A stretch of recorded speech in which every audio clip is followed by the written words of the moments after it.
Hello साथियों, कैसे हैं आप सब? मैं आदिल सर एक बार फिर से आप सबका स्वागत करता हूं आपके इस अपने प्लेटफ़ॉर्म दृष्टिकोण क्लासेस के यूट्यूब प्लेटफ़ॉर्म पे। मैं उम्मीद कर रहा हूं कि आप सभी प्यारे साथी स्वस्थ, मस्त और ज़बरदस्त होंगे और अपनी-अपनी पढ़ाई में बिल्कुल डेडिकेशन के साथ इन्वॉल्व होंगे और आपकी तैयारी बहुत ही बेहतरीन तरीके से चल रही होगी, बहुत ही अच्छे तरीके से आप अपनी पढ़ाई को कर रहे होंगे, जिससे आपकी सफलता धीरे-धीरे आगे की ओर बढ़ रही होगी और आप अपनी मंजिल की ओर पहुँच रहे होंगे, ये मैं आशा कर रहा हूँ। तो चलिए मेरे साथियों स्टार्ट करते हैं आज के सेशन को और आज के सेशन को स्टार्ट करने से पहले पहले पिछली कुछ चीजों को हम आप देखने की कोशिश करेंगे कि पिछली कुछ चीजों में हमने क्या-क्या बातें की थी और किस टॉपिक पे हमारी आपकी बात हो रही थी, इन सब चीजों पे बात करना है।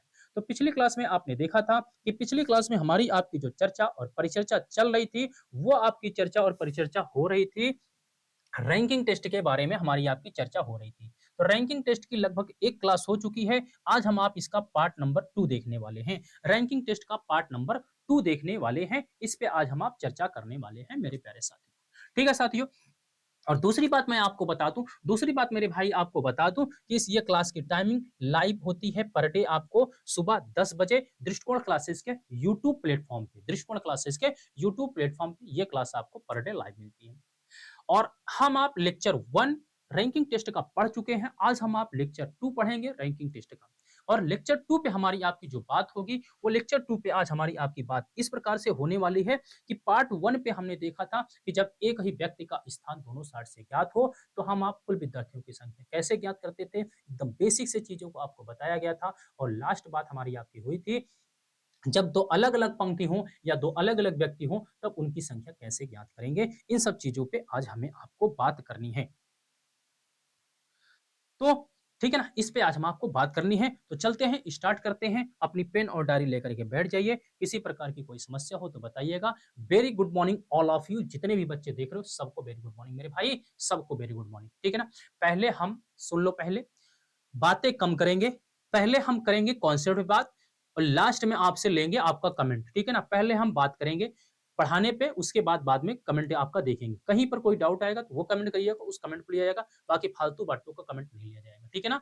ठीक है? तो किसी भी बच्चे का अगर कमेंट मैं नहीं ले पाऊँगा या फिर कोई तो नहीं दे पाऊँगा रिप्लाई तो माफ़ कीजिएगा, ठीक है? पूरी पूरी कोशिश होगी देने की लेकिन जैसे बीच में नहीं, लास्ट में, ठीक है ना? क्योंकि पढ़ाते वक़्त पहले सिर्फ़ आपको पढ़ने पे फ़ोकस करना है, समझते रहना। जहाँ पे समझने में दिक्कत आई वो तुरंत बताऊँगा, ठीक है ना? बाकी फालतू की बातों का टाइम नहीं। तो सबसे पहले देखेंगे, सबसे पहले हम आप क्या बात करेंगे, जब 2 अलग-अलग व्यक्ति हों, जब 2 अलग-अलग व्यक्तियों का स्थान दिया हो तो। समझ गए? पहले बात समझोगे, हेडिंग होगी हमारी आपकी, जब 2 हेडिंग होगी, जब 2 अलग-अलग जब 2 अलग-अलग जब 2 अलग-अलग व्यक्तियों का व्यक्तियों जब 2 अलग-अलग व्यक्तियों का स्थान दिया हो तो, स्थान दिया हो तो, जब 2 अलग-अलग व्यक्तियों का स्थान दिया हो, तो इस पे चर्चा करनी है। जब 2 अलग-अलग व्यक्तियों का स्थान दिया हो, तो ये चर्चा होनी है मेरे भाई आज। इस पे चर्चा होनी है। पहले बात समझेंगे, पहले हम यहाँ पे एक-एक चीज़ों को यहाँ पे समझेंगे, एक-एक चीज़ों को जानेंगे। पहले हम एक-एक डायग्राम बनाएँगे, फिर उसके बाद यहाँ पे फिगर की उत्पत्ति पहले हम एक-एक फिगर बनाएँगे, फिर उसके बाद हम फ़ॉर्मूले की उत्पत्ति करेंगे, फिर लास्ट में क्वेश्चन ला कर के करेंगे। तो सबसे पहले हम यहाँ पे कुछ फिगर लेते हैं। कुछ फिगर लेते हैं, कुछ फिगर के माध्यम से चीज़ों को समझने की कोशिश करते हैं, कुछ फिगर के माध्यम से समझने की कोशिश करते हैं। जैसे हमने आपसे कहा जैसे हमने कहा आपसे कि ये एक पंक्ति है, इस पंक्ति में मैंने कहा कि ये ए बैठा है, इस पंक्ति में ए बैठा है और ए जो है ना, ए को मैंने कहा कि ये जो लेफ्ट साइड से है, ये लेफ्ट साइड से मेरे भाई, ये लेफ्ट साइड से 10वें प्लेस पर है। ये लेफ्ट साइड से 10वें प्लेस पे है और इसी पंक्ति में मैंने कहा कि यहाँ पे बी बैठा हुआ है और यहाँ पे हमने कहा कि बी बैठा हुआ है। यहाँ पे हमने कह दिया कि ये बी बैठा हुआ है और ये राइट साइड से 15वें प्लेस पे है। ये राइट साइड से मेरे भाई 15वें प्लेस पे है, राइट साइड से है। ये किधर से है? राइट साइड से है और राइट साइड से 15वें प्लेस पे है। राइट साइड से 15वें प्लेस पे है। तो मैं आपसे कह दूं कि पंक्ति में टोटल स्टूडेंट कितने हैं? मैंने कहा टोटल स्टूडेंट कितने हैं? टोटल टोटल स्टूडेंट कितने हैं? टोटल स्टूडेंट कितने हैं? टोटल स्टूडेंट कितने हैं? टोटल स्टूडेंट की संख्या। तो आप कहोगे सर टोटल स्टूडेंट की संख्या नहीं निकाली जा सकती। टोटल स्टूडेंट की संख्या नहीं निकाली जा सकती है। और टोटल स्टूडेंट की संख्या क्यों नहीं निकाली जा सकती है, ये आपको बहुत ही अच्छे तरीके से पता होगा, क्योंकि ए और बी, ये देखो जो ए और बी हैं, ए और बी के बीच की संख्या नहीं पता है। ए और बी के यहाँ पे जो बीच में बैठे हैं, इसे हम आप मिड बोलते हैं, इसे हम आप मिड बोलते हैं, ठीक है ना। ये एक तो एक डायग्राम ये हो सकता है, एक फर्स्ट डायग्राम ये हो सकता है, एक फर्स्ट डायग्राम ये हो सकता है, ठीक है ना। और एक सेकंड डायग्राम यहाँ पे भी हो सकता है। मैं एक सेकंड डायग्राम भी इसी इसी क्वेश्चन पे सेकंड डायग्राम बनाऊंगा, सेम क्वेश्चन पे। मैंने कहा ए मेरे भाई इधर से कौन सा है, 10वां है। ए इधर से मेरे भाई 10वां है, और यहीं पे बी बैठा है, जस्ट इसके नियर बाई बैठा है, बी बैठा है। और बी जो बैठा है ना, इधर से मेरे भाई यहाँ से राइट से 15वां बैठा है, 15वां बैठा है। और ये कहाँ पे बैठा है, राइट से है। ये कहाँ से है, राइट से है। और ये कहाँ पे है, लेफ्ट से है, लेफ्ट से है, ठीक है ना। अब यहाँ पे भी टोटल मैंने पूछ लिया, यहाँ पे भी हमने टोटल पूछ लिया, टोटल स्टूडेंट। और टोटल स्टूडेंट इनके बीच में कोई नहीं है, इनके बीच में कोई नहीं है। और एक तीसरा डायग्राम भी मैं आपको यहाँ पे बनाकर दिखाऊंगा, एक तीसरा डायग्राम भी यहाँ पे बताऊंगा। यहाँ पे मैंने कहा थर्ड डायग्राम, यहाँ पे देखो थर्ड, यहाँ पे देखिएगा थर्ड एक डायग्राम बनाऊंगा, तीनों में अंतर करके बताऊंगा कब किस सिचुएशन पे चीजें काम करेंगी। मैंने कहा मेरे भाई ए जो है, ए मैंने कहा ए यहाँ से 10वें स्थान पर बैठा है, ए यहाँ से 10वें स्थान पर बैठा है, और ये बाईं ओर से है। और जबकि बी जो बैठा है, बी एक अन्य पंक्ति में, ये जो बी बैठा है, ये जो ए बैठा है, यहाँ पे ए बैठा है, और बी जो एक पंक्ति में बैठा है, ये 15वें स्थान पर बैठा है। और ये कौन है, ये बी है, ये बी है। और ये कहाँ से बैठा है, राइट से बैठा है। ये कहाँ से बैठा है, राइट से बैठा है। और दोनों यहाँ पे हैं, एकदम पड़ोसी हैं। अब दोनों एक दूसरे को आर पार कर गए। अब दोनों एक दूसरे को क्या कर गए, ये आर पार की कंडीशन हो गई। ये क्या हो गई, आर पार, ओवरलैपिंग। ये क्या हो गए, ओवरलैप कर गए, ओवरलैप कर गए, ओवरलैप कर गए, ओवरलैप कर गए, ओवरलैप कर गए। और ये क्या हो गए, बिना ओवरलैप के हैं। ये क्या है, बिना ओवरलैप के हैं, ठीक है ना, विदाउट ओवरलैपिंग है।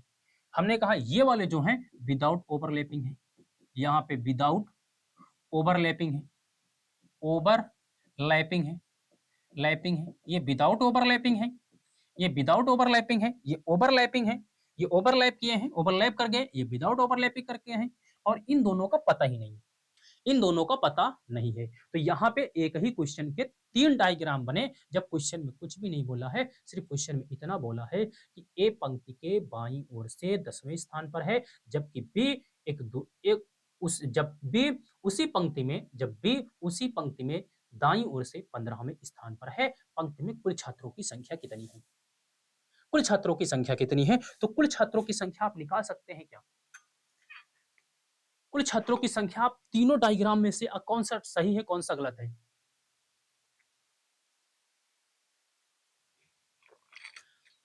कौन सा सही है, कौन सा गलत है, क्या इसको आप बता सकते हैं, कौन सा सही है, कौन सा गलत है।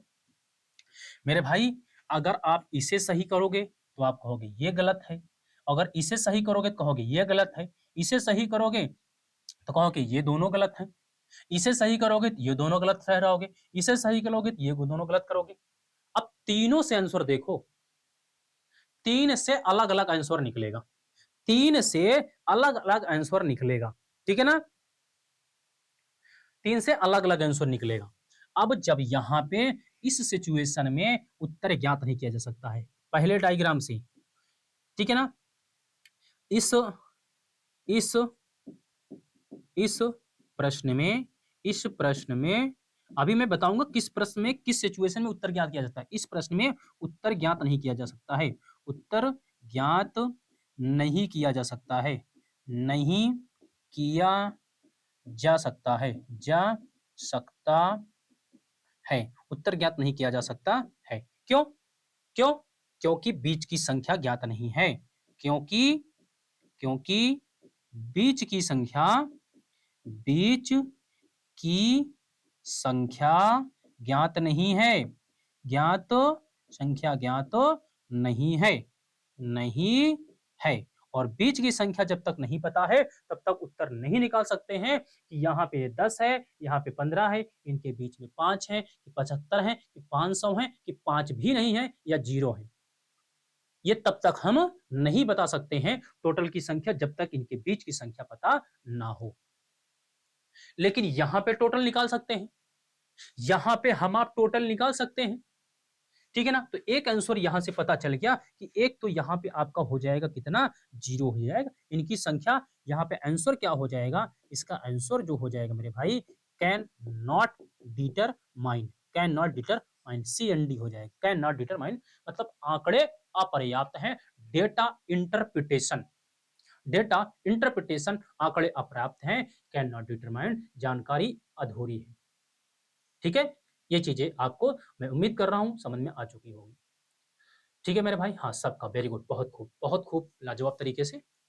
आगे दूसरी बात करेंगे, लेकिन जब यहाँ पे आपका इस वाले की बात होगी तो इस वाले का आंसर निकल सकता है टोटल, और ये टोटल जो निकलेगा ये टोटल हो जाएगा, आप कहोगे लेफ्ट प्लस राइट कर दोगे, लेफ्ट प्लस राइट कर दोगे और आप कहोगे ये 10 है प्लस ये 15 है, और 15 10 कितने हो जाएंगे, तो आप कहोगे सर 15 10 25 हो जाएंगे, इसके आंसर निकल जाएगा ये टोटल, ये टोटल निकल जाएगा। और ये जो टोटल निकल के आएगा ना, ये पंक्ति में अधिकतम छात्रों की संख्या होगी, ये हो जाएगी पंक्ति में, पंक्ति में अधिकतम छात्रों की संख्या, अधिकतम, पंक्ति में अधिकतम छात्रों की संख्या है, अधिकतम छात्रों की संख्या, अधिकतम छात्रों की संख्या हो जाएगी, अधिकतम छात्रों की संख्या हो जाएगी, पंक्ति में अधिकतम छात्रों की संख्या हो जाएगी। लेकिन जब इस वाले की बात करेंगे तो यह पंक्ति में न्यूनतम छात्रों की संख्या बनेगी, ये पंक्ति में, ये पंक्ति में, पंक्ति में न्यूनतम छात्रों की संख्या बनेगी, न्यूनतम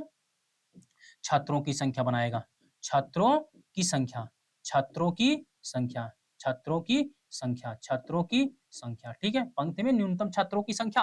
अब न्यूनतम छात्रों की संख्या कैसे बनेगी, तो न्यूनतम छात्रों की संख्या के लिए एक ये घटेगा, एक ये घटेगा, एक ये घटेगा, एक ये घटेगा, तो आप कहोगे total is equal to, total is equal to कहोगे, total is equal to left plus right का माइनस का यहां से 2 कर दोगे, माइनस का यहां से 2 कर दोगे, या आप घटा लोगे, आप घटा लोगे तब पता चल जाएगा, या आप घटा लोगे, आप यहाँ की वैल्यू को घटाओगे और फिर यहाँ की वैल्यू को घटाओगे, क्योंकि ये वाले व्यक्ति को यहाँ पे गिन चुके हो, यहाँ पे, और यहाँ से जब आ रहा है ये वाले व्यक्ति को, इस वाले व्यक्ति को, इस कॉर्नर वाले व्यक्ति को यहाँ पे आप ऑलरेडी गिन चुके हो, इस 15 में यहाँ वाले व्यक्ति को गिन चुके हो, और इस 10 में यहाँ लास्ट वाले व्यक्ति को यहाँ पे गिन चुके हो, तो टोटल कितना घटा दोगे आप, तो आप कहोगे सर टोटल हो जाएगा 15 10 25 हो जाएगा, और 25 यहाँ पे 25 माइनस 2 कर देंगे, बराबर कितने हो जाएंगे, 23 हो जाएंगे, बराबर कितने हो जाएंगे, 23 हो जाएंगे, बराबर कितने हो जाएंगे, 23 हो जाएंगे, 23 हो जाएंगे। बोलो क्लियर है मेरे भाई,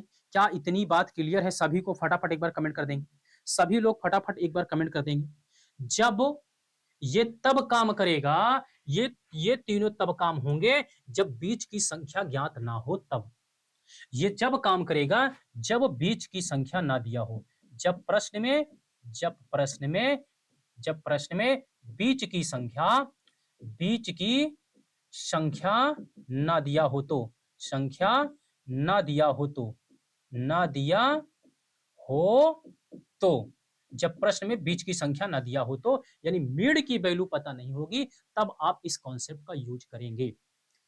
एक व्यक्ति लेफ्ट साइड से है, दूसरा व्यक्ति राइट साइड से है, बीच की संख्या नहीं पता है, तो वहां पे सबसे पहले तो आंसर क्या हो जाएगा, कैन नॉट डिटरमाइन हो जाएगा, यानी जानकारी अधूरी है, उत्तर ज्ञात नहीं किया जा सकता है। अगर ऑप्शन में कैन नॉट डिटरमाइन नहीं दिया है, ऑप्शन मैक्सिमम वैल्यू के रूप में दिया है या मिनिमम वैल्यू के रूप में दिया है, उस ऑप्शन में एनओटी भी नहीं दिया है और मैक्सिमम के रूप में दिया है, तो दोनों दोनों को जोड़ देना, यानी पड़ोसी पड़ोसी बैठा देना, एकदम ऐसे बैठा देना जैसे मेरा हाथ दिख रहा है आपको, ये वाला बाएं साइड से हो जाएगा 10वें पे, ये दाएं साइड से 15वें पे हो जाएगा, तो 15 10 25 लोग बैठ जाएंगे, एकदम बगली बगली बैठ जाएंगे, पड़ोसी बैठ जाएंगे। लेकिन लेकिन अगर 25 भी नहीं आंसर दिया है और मान लीजिए आपसे उससे कम ज्यादा दे रहा है, तो आपको अनुमान लगाना है, एनओटी भी नहीं दिया है, तो आपको अनुमान लगाना है कि इसको दोनों को क्रॉस करा दो, इन दोनों को क्रॉस करा दो। जब यहां से ये 10वां आ रहा है, यहां बैठ चला गया, और ये इधर से आ रहा है 15वां आ रहा है, इधर चला गया, तो ये वाली जो वैल्यू है, ये वाली जो वैल्यू है, इस 15 को जब यहाँ पे बैठा रहे हो, तो 10 में इस वैल्यू को गिन लिए हो ना, और जब इस वैल्यू को इधर बैठा रहे हो, तो इस 15 में से इसको गिन लिए हो ना, दोबारा क्यों बैठा रहे हो? मतलब दो व्यक्तियों को, इस जो ये लास्ट वाला 10 नंबर है और ये जो लास्ट वाला 15 नंबर है, इन दोनों को आप ऑलरेडी काउंट कर चुके हो, इन दोनों को ऑलरेडी काउंट कर चुके हो, तो क्या आप इन दोनों को 2 बार गिनोगे? तो आप कहोगे नहीं सर, इन दोनों को तो सिर्फ और सिर्फ एक बार गिनने की जरूरत है। इन दोनों को सिर्फ और सिर्फ एक बार गिनने की जरूरत है। 2 बार गिनने की कोई ज़रूरत तो नहीं है, इसलिए यहाँ पे 2 माइनस कर दिया। तो इसका मतलब ये हो जाएगा, जब प्रश्न में कैन नॉट डिटरमाइन नहीं दिया है और ऑप्शन एनओटी के माध्यम से भी नहीं दिया है, कैन नॉट डिटरमाइन के माध्यम से भी नहीं दिया है, मैक्सिमम वैल्यू पूछना चाहता है तो ऑप्शन देगा दोनों को जोड़ करके। और मिनिमम वैल्यू आपसे पूछना चाहता होगा तो यहाँ पे दोनों को जोड़ करके 2 घटा करके के रूप में ऑप्शन देगा, एक ऑप्शन देगा। अब आप कहोगे गुरुजी क्या कोई ऐसा भी ऑप्शन हो सकता है कि मैक्सिमम भी आप पूछ रहा हो या मिनिमम पूछ रहा हो, दोनों ऑप्शन एक साथ दे देगा? तो दोनों ऑप्शन एक साथ नहीं देगा। अगर दोनों ऑप्शन एक साथ देगा तो प्रश्न में आपसे बताएगा कि बिना एक दूसरे को आर पार किए हुए बैठे हैं और दोनों एक दूसरे के पड़ोसी हैं। ठीक है ना? तब आपसे बताएगा प्रश्न में, जब आपसे क्या करेगा, प्रश्न में बताएगा। जैसे अब हम आगे की ओर बढ़ेंगे इस बात को लेकर के। जब तक पूरा सेटिस्फाई नहीं हो जाना है चीजों को लेकर के, तब तक आपका जो डाउट है वो बता पूछ सकते हो। मैंने क्या बताया आपसे, जब तक आपसे कह रहा है प्रश्न में कि दोनों एक दूसरे को आर पार नहीं करते हैं, आर पार नहीं करते हैं और एक दूसरे के पड़ोसी हैं, यानी पास पास बैठे हैं, आस पास बैठे हैं, तो टोटल हो जाएगा, लेफ्ट प्लस राइट को जोड़ देंगे। लेकिन जब एक दूसरे को आर पार करा देते हैं और बीच की संख्या नहीं पता होती है तो दोनों को जोड़ करके 2 घटा दीजिएगा, जो आ जाएगा वो एक दूसरे को आर पार करके बैठ गए, अब भी वो पड़ोसी ही हैं, आर पार करके बैठ गए। वहां पे संख्या मिनिमम छात्रों की हो जाएगी कि इस रेखा में, इस पंक्ति में इतने लोगों को बैठाया जा चुका है। ठीक है भाई, उम्मीद करता हूं ये बात समझ में आ चुकी होगी। अगर आई है फटाफट नोट कर लीजिए तो आगे बढ़ाऊं, फटाफट नोट कर लीजिए, फटाफट चीजों को नोट नोट कर लीजिए आप लोग, तो मैं आगे बढ़ाता हूं। ठीक है ना? अब दूसरी बात को आगे ले चलूं, जल्दी बताएं। दूसरी बात आगे बढ़ा करके ले चलूं मेरे भाई, सभी लोग बताएंगे, कोशिश करेंगे फटाफट। चलिए दूसरी बात आगे बढ़ाने की कोशिश करता हूं, दूसरी बात आगे बढ़ाने की कोशिश करता हूं। अब यहाँ पे देखेंगे, अभी तक प्रश्न हमारा था, अभी तक हम चीजें ये देख रहे थे, जब बीच की संख्या ज्ञात ना हो तो। जैसे कहो तो एक छोटा सा क्वेश्चन ले लेता हूं, जैसे एक छोटा सा क्वेश्चन लेता हूं मेरे भाई। यहाँ से मैंने कहा, मैंने एक छोटा सा क्वेश्चन लिया, यहाँ पे एक छोटा सा क्वेश्चन लिया, क्वेश्चन के माध्यम से आपको चीजों को एक बता दूं एग्जाम्पल, ताकि आपके गलत ना हो चीजें एग्जाम में। मैंने कहा किसी पंक्ति में, मैंने कहा किसी पंक्ति में, किसी पंक्ति में, किसी पंक्ति में, किसी पंक्ति में विनोद, विनोद बाईं ओर से, बाईं ओर से, किसी पंक्ति में विनोद बाईं ओर से 7वें स्थान पर है, 7वें स्थान पर है, 7वें स्थान पर है। जबकि, जबकि, जबकि उसी पंक्ति में, जबकि उसी पंक्ति में, जबकि उसी पंक्ति में रेखा, रेखा दाईं ओर से, दाईं ओर से, दाईं ओर से 13वें स्थान पर है, 13वें स्थान पर है। तो तो पहला क्वेश्चन, तो देखो यहाँ पे 3 क्वेश्चन बना करके पूछ लेता हूँ, तीनों को एक साथ पूछ लेता हूँ। ठीक है ना? मैंने कहा पहला क्वेश्चन, पंक्ति में, मैंने कहा पंक्ति में, पंक्ति में कुल छात्रों की संख्या कितनी है? पंक्ति में कुल छात्रों की संख्या कितनी है? कुल छात्रों की संख्या, कुल छात्रों ने विद्यार्थी लोगों, पंक्ति में कुल विद्यार्थियों की संख्या कितनी है? विद्यार्थियों की, विद्यार्थियों की संख्या कितनी है? पंक्ति में कुल विद्यार्थियों की संख्या कितनी है? पहला क्वेश्चन, कितनी है, कितनी है। दूसरा क्वेश्चन है, दूसरा क्वेश्चन है, दूसरा क्वेश्चन है, पंक्ति में अधिकतम छात्रों की संख्या कितनी है? पंक्ति में, पंक्ति में अधिकतम, अधिकतम, पंक्ति में अधिकतम विद्यार्थियों की संख्या कितनी है?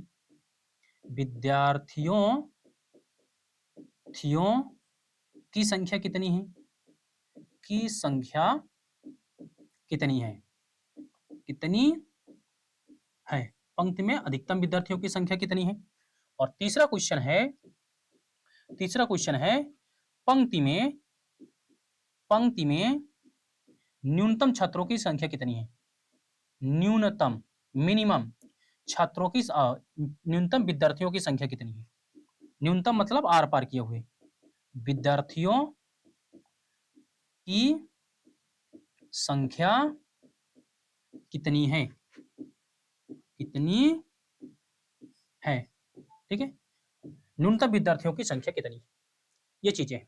तो अधिकतम छात्रों की संख्या ज्ञात करने के लिए सबसे पहले यहां करो कि पंक्ति में कुल विद्यार्थियों की संख्या कितनी है। भैया जी, कैन नॉट डिटरमाइन, या क्या कह सकते हैं, आंकड़े या जानकारी, जानकारी क्या है, अधूरी है, जानकारी अधूरी है, ठीक है, अधूरी है, ठीक है, अधूरी है। या आप कैन नॉट डिटरमाइन, आंकड़े अपर्याप्त, कुछ भी लिख लो, एक तो लिखा ही हो, कोई दिक्कत नहीं है। जानकारी अधूरी है या आंकड़े अपर्याप्त है, ठीक है। ये क्यों हो जाएगा? क्योंकि बीच की संख्या नहीं पता। क्यों? क्योंकि यहाँ पे आपको पता होगा बीच की संख्या नहीं पता, बीच की संख्या नहीं पता, बीच की संख्या नहीं पता, बीच की संख्या नहीं पता है। क्या? ज्ञात नहीं है, संख्या ज्ञात नहीं है, नहीं है, ठीक है ना। बीच की संख्या ज्ञात नहीं है, इसलिए आंसर क्या हो जाएगा? कैन नॉट डिटरमाइन हो जाएगा। लेकिन लेकिन अगर अधिकतम छात्रों की संख्या पूछ रहा है, इसका मतलब है कि पड़ोसी पड़ोसी हो गए, दोनों क्या हो गए? पड़ोसी पड़ोसी हो गए, आर पार नहीं किए हैं। अधिकतम मतलब बिना आर पार किए हुए बैठना, विदाउट ओवरलैपिंग की कंडीशन में। और विदाउट ओवरलैपिंग की कंडीशन में आप बता सकते हो टोटल इज इक्वल टू हो सकता है लेफ्ट प्लस राइट का, और लेफ्ट की वैल्यू कितनी है? यहाँ पे 7 है, राइट की वैल्यू 13 है, तो यहाँ पे 20 लोग टोटल हो जाएंगे। सही है, 20 लोग टोटल हो जाएंगे। लेकिन अगर यही मिनिमम पूछ रहा है, इसका अर्थ ये हो जा रहा है कि ये एक दूसरे को ऐसे ओवरलैप करके गए हैं, ऐसे ओवरलैप करके बैठ गए हैं। और जब ऐसे ओवरलैप करके बैठ गए तो चीजें ऑलरेडी क्या हो जाएंगी? बदल जाएंगी। तो यहाँ पे आप टोटल हो जाएगा, टोटल हो जाएगा, टोटल इज इक्वल टू यहाँ पे लेफ्ट प्लस राइट का, और माइनस का यहाँ पे 2 का, माइनस का यहाँ पे 2 का, ठीक है ना। अब लेफ्ट प्लस राइट कितना है? आप कह सकते हो 7 प्लस 13 माइनस का कितने का? 2 बराबर कितने का? 18 हो जाएगा। बराबर कितना? 18 हो जाएगा। सही है मेरे भाई, बराबर 18 हो जाएगा। ये जो है ये मैक्सिमम स्टूडेंट है, ये मैक्सिमम की है, और यहाँ पे ये कौन है? मिनिमम है। ये कौन है? मिनिमम स्टूडेंट है, ठीक है, मिनिमम है, और ये आपका मैक्सिमम है। मैक्सिमम है, मिनिमम है, सही है। इतनी चीजें क्लियर हो चुकी होंगी, ठीक है मेरे भाई, इतनी चीजें क्लियर हो चुकी होंगी। लेकिन अब जब मैं आपसे कह दूं पंक्ति में, पूरी पंक्ति में मैं कह दूं दो व्यक्तियों के बीच की संख्या ज्ञात होने पर, अगली हेडिंग हो जाएगी दो व्यक्तियों के बीच की संख्या ज्ञात होने पर।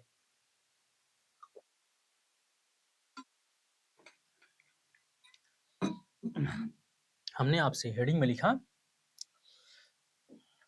अगली हेडिंग होगी, मैंने कहा अगली हेडिंग होगी टाइप थर्ड होगी ना, type third, type third, type third. और अब बीच की संख्या जब दो व्यक्तियों के दो व्यक्तियों के जब दो व्यक्तियों के बीच की संख्या ज्ञात हो, बीच की संख्या ज्ञात हो, ज्ञात हो तो अब दो व्यक्तियों के बीच की संख्या ज्ञात होने पर यहाँ पे दो कंडीशन बनेगी। इसकी दो कंडीशन होती हैं, इसकी दो स्थितियां होती हैं, दोनों पे हम आप चर्चा करेंगे। इसकी दो स्थितियां होती हैं और दोनों पे हम आप चर्चा करने वाले हैं, ठीक है ना। इसकी दो स्थितियां होती हैं, दोनों पे चर्चा करेंगे, दोनों पे चर्चा करेंगे, ठीक है। अब दोनों पे चर्चा करेंगे, दो क्या तीन स्थिति बनाता हूं, तीन स्थिति बनाता हूं इसमें। एक भी एक भी रत्ती भर का डाउट नहीं छोड़ना है आपको पास।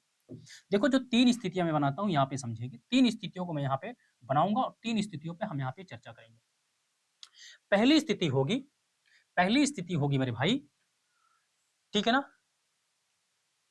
जब, मैंने कहा जब बीच के व्यक्ति का, बीच के व्यक्ति का, बीच के व्यक्ति का स्थान, स्थान फिक्स ना हो, फिक्स ना दिया हो, ना दिया हो तो, ठीक है ना, ना दिया हो तो।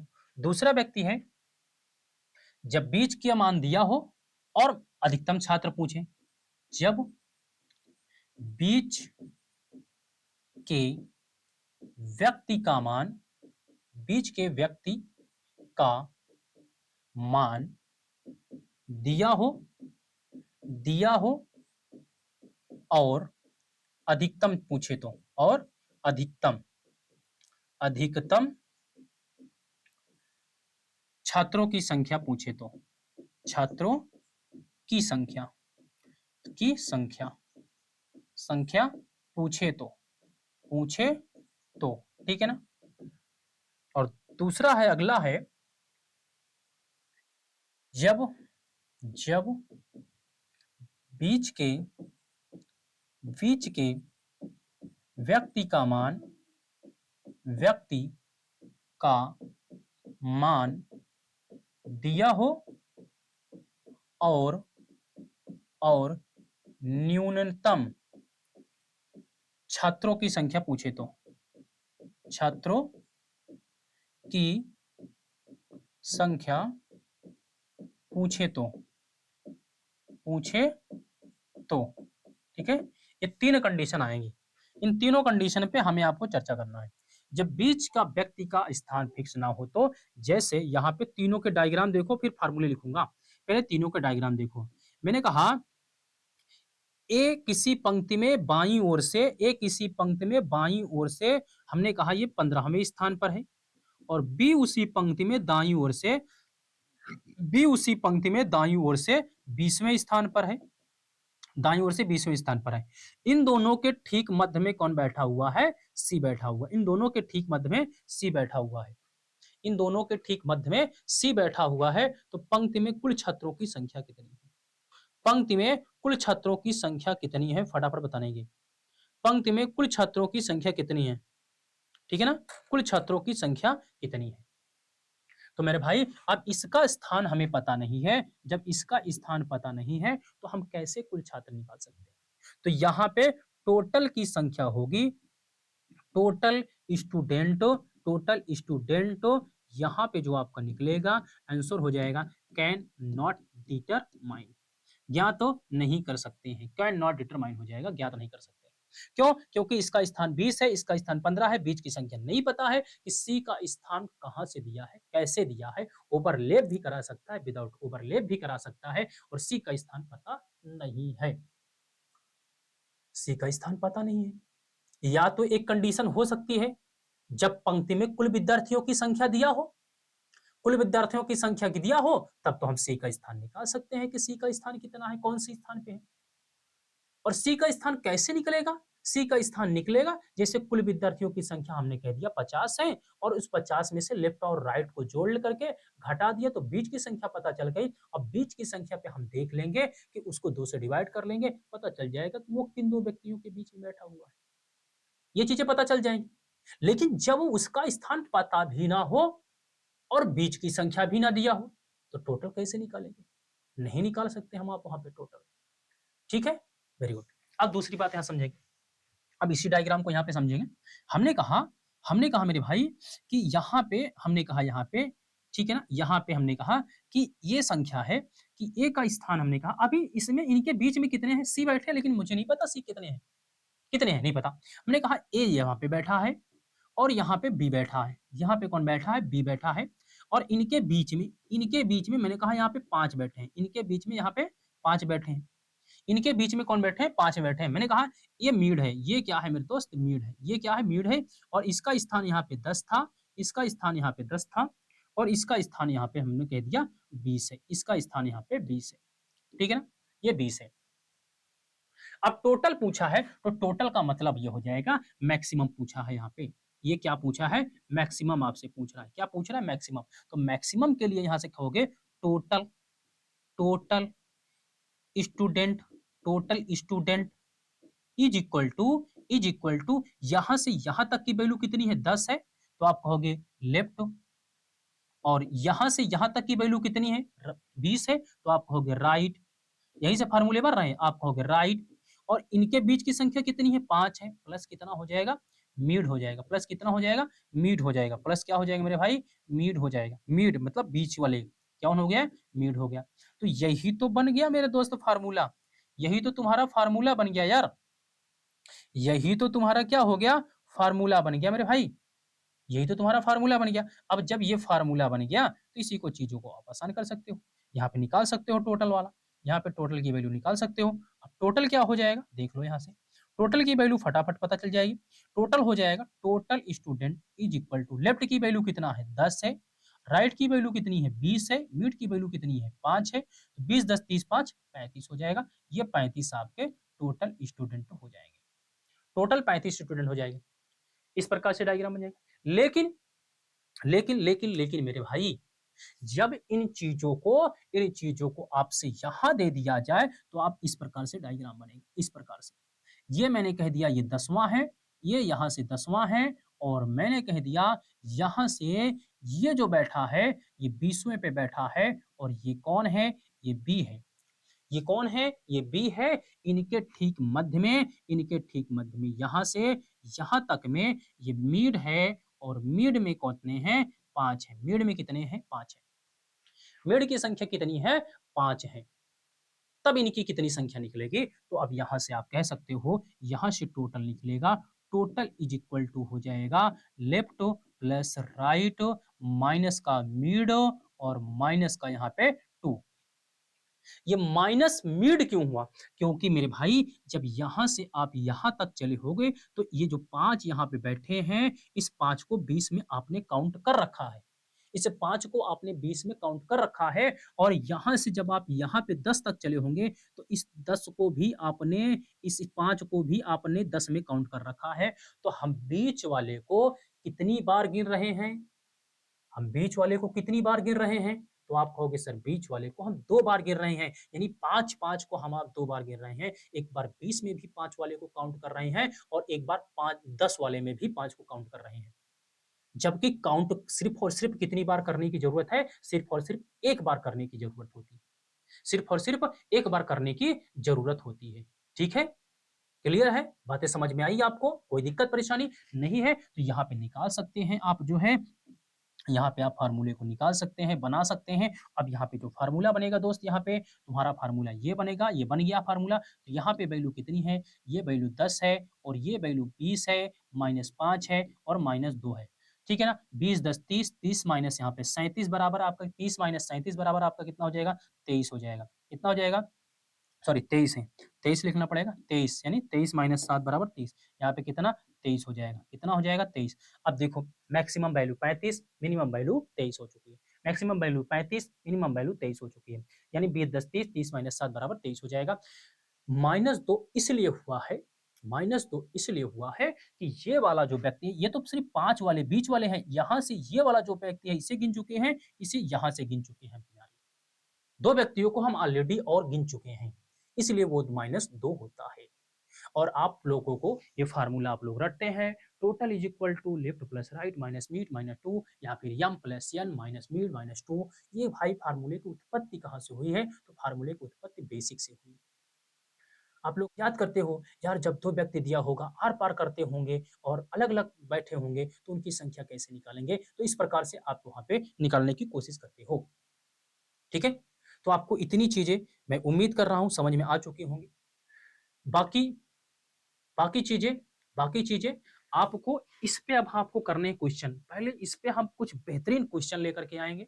अब हम इस पे कुछ बेहतरीन क्वेश्चन लेकर के आएंगे। 2 कॉन्सेप्ट आज मैंने आपको सिखाया है। एक कॉन्सेप्ट मैंने आपको ये सिखाया है, जब बीच की संख्या ज्ञात नहीं है, सॉरी, ये तो क्वेश्चन मैंने करा दिया। एक तो मैंने आपको ये बताया है, जब बीच की संख्या ज्ञात नहीं है, और दूसरा मैंने आपको बताया है, जब बीच की संख्या ज्ञात है तो पहले मैं इस पे एमसीक्यू करा लूंगा, तब अगली हेडिंग पे पढ़ूंगा। यानी तब हम चौथी हेडिंग पे पढ़ेंगे। पहले हम जितना अभी तक पढ़ाए हैं उतने पे एमसीक्यू करा लेंगे, तब आगे बढ़ेंगे। क्या आप तैयार हैं एमसीक्यू के लिए? क्या आप तैयार हैं एमसीक्यू के लिए? ठीक है, सभी तैयार हैं एमसीक्यू के लिए। इतने पे पहले एमसीक्यू हो जाएगा, उसके बाद चीज़ें आगे बढ़ेंगी। तो आज का सेशन मैं यहीं पे ब्रेक करता हूँ, ठीक है ना? कुछ जल्दी से क्लास खत्म हो गई है, कोई बात नहीं। तो आपका जो भी राय होगी आप कमेंट बॉक्स में दे दीजिएगा। कल से सारी चीज़ें लंबे टाइम तक चलेंगी। मिलता है आपसे अगली क्लास में लिए, तब तक के लिए जय हिंद, जय Bharat. Thank you, thank you.